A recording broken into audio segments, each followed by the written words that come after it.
नमस्कार दर्शकों, आज हम आए हैं सतलोक आश्रम कुरुक्षेत्र हरियाणा में, जहां पर संत रामपाल जी महाराज जी के बोध दिवस के उपलक्ष्य में यहां पर समागम है, जहां गरीबदास जी महाराज जी की अमृतवाणी का अखंड पाठ चल रहा है। और आज तारीख 16 फरवरी, जिस दिन बताया जा रहा है कि आज यहां पर दहेज मुक्त विवाह होगा।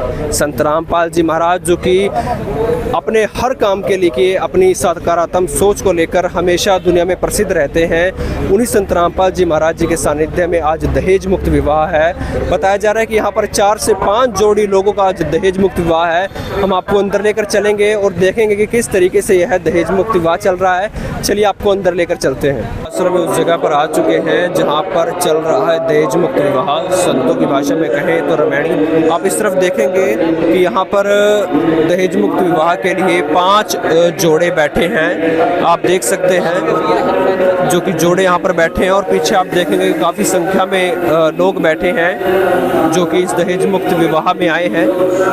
आप देख सकते हैं आप कि यहाँ पर संत रामपाल जी महाराज जी की तस्वीर और साथ में कबीर जी की तस्वीर रखी है, और साथ में एक ज्योति है, और साथ में जीने की राह पुस्तक रखी है जो कि संत रामपाल जी महाराज जी की पूरे विश्व में प्रसिद्ध है। आगे चलकर आप देखेंगे कि पहनावे से आपको पता लग रहा होगा कि यहाँ पे एक व्यक्ति है जो कि हिमाचल से बिलोंग करते हैं, पहाड़ों से बिलोंग करते हैं। तो आप देख सकते हैं कि संत रामपाल जी महाराज जी का जो दहेज मुक्त विवाह है ये कितनी चर्चा के अंदर है। हम इसके बाद संत रामपाल जी महाराज जी के शिष्यों से भी बात करेंगे कि आखिर उन्हें क्या प्रेरित किया कि उन्होंने दहेज मुक्त विवाह अथवा रामायणी करने का निर्णय लिया। दोस्तों, ये देश के वो लोग हैं जो आगे देश का भविष्य बनेंगे। संत रामपाल जी महाराज कलयुग के अंदर सतयुग की जो सोच रखते हैं उसको संत रामपाल जी महाराज जी के शिष्य किस तरीके से आगे लेकर जा रहे हैं, इसके ऊपर भी चर्चा करेंगे। बने रहिए हमारे साथ। तो दर्शकों, आप देख सकते हैं यहाँ पर दहेज मुक्त विवाह जो बिल्कुल ही संपन्न होने आया है। और मैं आपको दिखाना चाहूँगा कि आप इस तरफ देखेंगे कि कितनी दूर दूर से लोग आए हैं जो कि इनके साथ बैठे हैं। और यहाँ पर आप देख सकते हैं दहेज मुक्त विवाह संपन्न हुआ है, और ये वो लोग हैं जिनका भी दहेज मुक्त विवाह हुआ है, जो संपन्न होने पे अपने सदगुरुदेव कबीर परमेश्वर को यहाँ पर प्रणाम कर रहे हैं। इन लोगों से भी बात करेंगे हम कि इस दहेज मुक्त विवाह का हिस्सा बनकर इनको कैसा लगा। और आप इधर देखेंगे कि आप एक बार लोगों की संख्या को देखें जो कि कितनी दूर दूर से आए हुए हैं, जिनको यहाँ पर सेवादार बिठाने की कह रहे हैं कि ताकि वो आराम से बैठें। इनकी संख्या देखकर आप देख सकते हैं कि संत रामपाल जी महाराज जी के शिष्य है जो कि कितना बढ़ चढ़कर हर चीज़ में आगे आ रहे हैं। अब हम बात करेंगे संत रामपाल जी महाराज जी के उन शिष्यों से, उन लोगों से जिनका भी दहेज मुक्त विवाह हुआ है। आइए उनसे चर्चा करते हैं।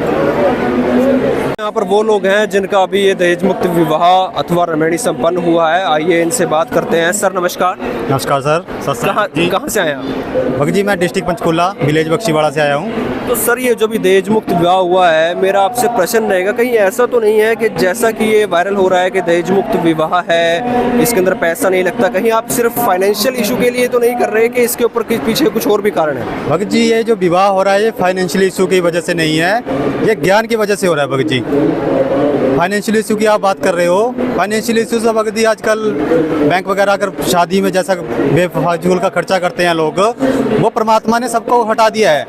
क्योंकि जैसे किसी के पास तो एक लड़की है वो तो अपना शादी कर देगा, पर जिसके पास 3-4 है भगत जी वो क्या करेगा। इसी वजह से हम लड़कियों को बहुत समझते हैं कि हम लड़की हो जाती है तो माँ बाप को टेंशन पड़ जाती है, इसकी शादी कैसे करेंगे। तो हमारे जो परमात्मा है, पूर्ण परमात्मा आए हुए हैं, इन्होंने दहेज मुक्त विवाह करके इन्होंने खर्चा कम करके ऐसा सिद्ध कर दिया है कि अब बेटी हमारे समाज पे बोझ नहीं है। पर शादी सिंपल तरीके से करो जिससे परमात्मा की, देखो बंधन तो पहले से ही परमात्मा ने बनाए होते हैं जोड़ों के, पर लेकिन यहाँ तो हम फॉर्मेलिटीज़ पूरी करते हैं। और परमात्मा ने इसी चीज़ को बताया है कि सिंपल वे से शादी करो। आजकल जो लोग पैसा लगाते हैं, आपको पता ही है कितना खर्चा करते हैं लड़की की शादी में, तो शादियाँ तलाक हो जाते हैं, कई जलाया जाता है उनको, दहेज के कारण प्रताड़ित किया जाता है, कुछ भी हो जाता है, कई कारण रहते हैं। पंडित होते हैं, शुभ मुहूर्त दिखाते हैं। पर हमारे तो मतलब ये जो दहेज विवाह करा रहे हैं आप, इसकी क्या श्योरिटी है कि आप उसके बाद लड़की को दहेज के लिए या अन्य चीज़ों के लिए प्रताड़ित नहीं करेंगे? भगत जी, ये ज्ञान है, परमात्मा का पूर्ण ज्ञान है। जो इस ज्ञान पे चलता है ना भगत जी, उस जैसे एक जहर बड़ा होता है, एक तो अनजान व्यक्ति होता है कि उसको नहीं पता है कि ये जहर है, जैसे बच्चा होता है वो जहर को खा लेता है, पर अगर जिसको पता होता है वो जहर को नहीं खाएगा। परमात्मा ने हमें ऐसा दृढ़ कर दिया है कि हमने तो बस परमात्मा की भक्ति करके इस संसार से मोक्ष प्राप्त करना है।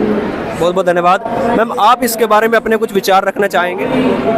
सर साई भगत जी, सपना दास जी, इन्होंने हमसे कुछ नहीं लिया दहेज का, और ये प्राउड। ऐसी क्या श्योरिटी है कि विवाह के बाद आप दहेज आप नहीं दे रहे हैं, ये नहीं ले रहे हैं, फिर भी आप खुश रहेंगे? क्या श्योरिटी है इसकी? हाँ जी, ये हमसे बिल्कुल भी दहेज नहीं ले रहे, और शादी के बाद भी हम लोग खुश रहेंगे, क्योंकि हमारे गुरुजी का ज्ञान ही ऐसा है कि इसमें हम ना ही दहेज लेते हैं और ना ही देते हैं। ठीक है मैम, बहुत बहुत धन्यवाद। तो दर्शकों आगे भी बात करते हैं यहाँ पर। मैम नमस्कार। तो नमस्कार सर, क्या नाम है आपका? मेरा नाम अंकित दास है। तो सर, जैसे नॉर्मली भी विवाह होते हैं, पंडित होते हैं, उसमें आरतियाँ चलती हैं, आपके यहाँ भी एक अलग आरती चल रही थी, ये इस कैसे अलग है इससे? इसमें सभी देवी देवताओं की स्तुति होती है, इसलिए संत रामपाल जी महाराज की। इसमें सभी देवी देवताओं की स्तुति होती है, इसलिए आप ये आरती करते हैं। तो पंडित भी हैं जो वो वेद पढ़ते हैं, अपने मंत्र पढ़ते हैं, वो भी विवाह करते हैं, अन्य धर्मों में भी अलग तरीके से होते हैं, उससे कैसे अलग है? वह शास्त्र विरुद्ध है, इसलिए।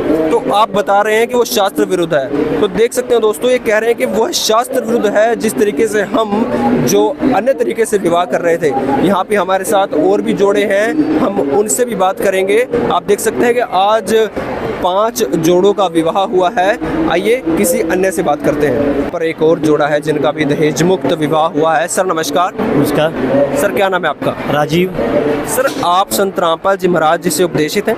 नहीं, तो आपको ऐसा क्या प्रेरित किया कि आपने इस दहेज मुक्त विवाह जो कि संत रामपाल जी महाराज जी के सानिध्य में हो रहा है उसका आप हिस्सा बने? दहेज मुक्ति विवाह अच्छा है कि जैसे इसमें कोई खर्चा वर्चा नहीं है, अच्छा है। जैसे वैसे शादी करेंगे बहुत खर्चा, दहेज लेते हैं, हम दहेज कुछ नहीं है। देखिए, आप संत रामपाल जी महाराज जी से जुड़े नहीं हैं, परंतु फिर भी आपने दहेज मुक्त विवाह किया है। कहीं ऐसा तो नहीं कि बाद में आप लड़की को दहेज के लिए प्रताड़ित करें या कुछ ऐसा हो? ऐसा कुछ नहीं है।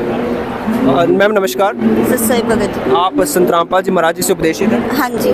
तो मैम, आप इसका हिस्सा बने हैं, और जैसे हमने बात की आपके हस्बैंड से, तो आप बिल्कुल श्योर हैं कि आप इससे प्रसन्न हैं और आपको बाद में कोई प्रॉब्लम नहीं होगी? हाँ जी, हाँ जी बिल्कुल। तो आप दर्शकों को कुछ बताना चाहेंगे जो आज दहेज मुक्त विवाह हुआ है?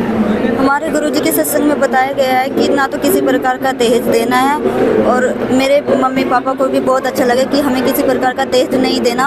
जब से हमें इस गुरुजी के सत्संग में आए, हमें बहुत प्रेरणा मिली। मैम बहुत बहुत धन्यवाद।